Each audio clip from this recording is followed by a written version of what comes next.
We could just hear rumbles all the way up and down Main Street here and all throughout the city that things were very difficult at Enron. One guy who a year before had come to me and said, I'm working for Enron, I was very excited, but within a year was waking up every night with nightmares.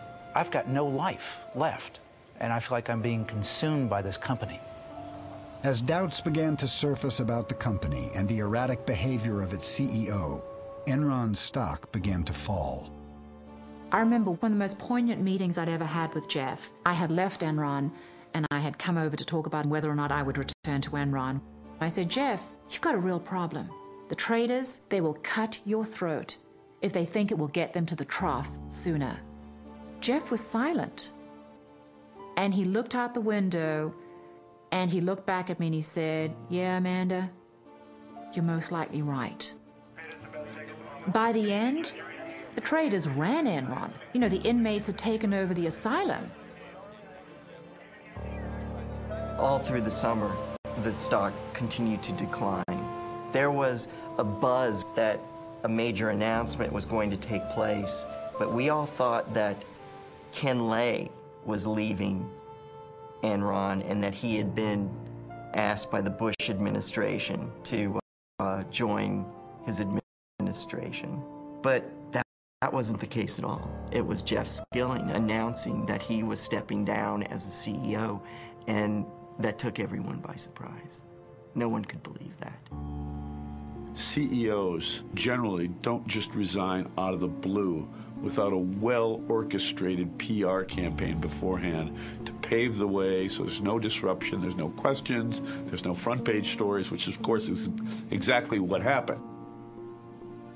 It was at that point that I knew the architect of the disaster knows that it's crumbling and the rat is leaving the sinking ship. 2 days later, I met with him and Ken Lay, as I had informed the company that I was going to downgrade the stock on Skilling's resignation. I asked Jeff Skilling, are there any more shoes to drop? Have we seen the worst of it? And I was concerned about the energy crisis that was occurring in California. Well, Skilling convinced me that it was for personal reasons. I left his meeting feeling sort of emotional because of the concern that he seemed to be showing about the relationship he had with his family. He appeared to be distraught. And I remember saying to an investor, if he's not telling the truth, then it's a good thing he quit his day job because he needs to go to Hollywood. I left Enron on August 14, 2001 for personal reasons. Mr. Skilling, a massive earthquake struck Enron right after your departure.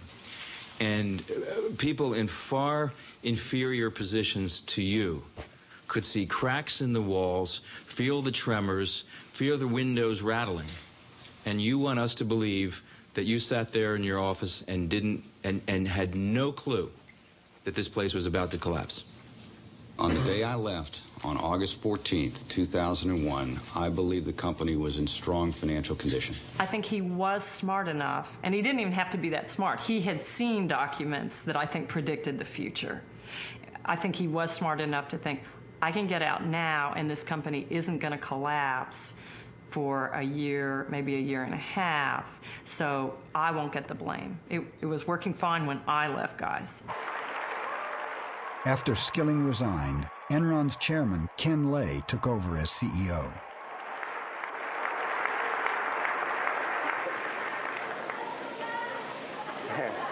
Boy, I didn't expect that. But thank you. Thank you very much. Well, I'm delighted to be back. I'm sorry Jeff did resign. It was a stunning announcement that he was stepping down as a CEO. And I think the flags started going up at that point for everybody. We are facing a number of challenges, but we're managing them. Indeed, I think the worst of that's behind us, and the business is doing great. We're not the only stock that's decreased in value this year. It's just that we've been hit a little harder than many others.